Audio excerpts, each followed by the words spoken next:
মুজিব সিনেমার অভিনেতা আরিফিন শুভর প্লট বাতিল হচ্ছে। শেখ হাসিনা সরকারের বিভিন্ন সময়ে সংরক্ষিত কোটায় বরাদ্দ দেওয়া প্লট বাতিলের উদ্যোগ নিয়েছে অন্তর্বর্তী সরকার।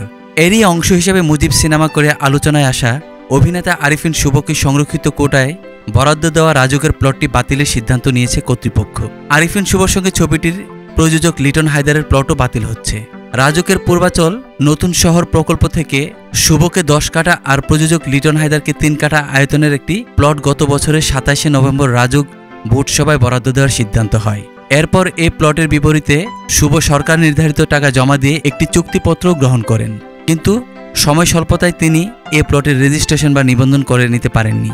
এরই মধ্যে গত 5 আগস্ট আওয়ামী লীগ সরকার ক্ষমতাচ্যুত হওয়ার পর শুভর প্লট সহ রাজনৈতিক বিবেচনায় বরাদ্দ দেওয়া প্লটগুলো নিয়ে নানা হিসাব নিকাশ শুরু হয়।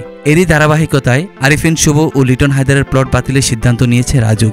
আরিফিন শুভর প্লট বাতিলের বিষয়টি নিশ্চিত করে গতকাল বুধবার রাজুকের চেয়ারম্যান মেজর জেনারেল অবসর মোহাম্মদ সিদ্দিকুর রহমান সরকার গণমাধ্যমকে জানিয়েছেন, মন্ত্রণালয়ের নির্দেশে আমরা তালিকা প্রণয়নের কাজ শুরু করেছি। তবে কি পরিমাণ প্লট বাতিল হবে তা এখনই বলা যাচ্ছে না। মূলত যেগুলো রেজিস্ট্রেশন হয় নাই এমন শতাধিক প্লটের তালিকা তৈরি করা হয়েছে, যা ভোট সভায় উপস্থাপন করে বরাদ্দ বাতিল করা হবে।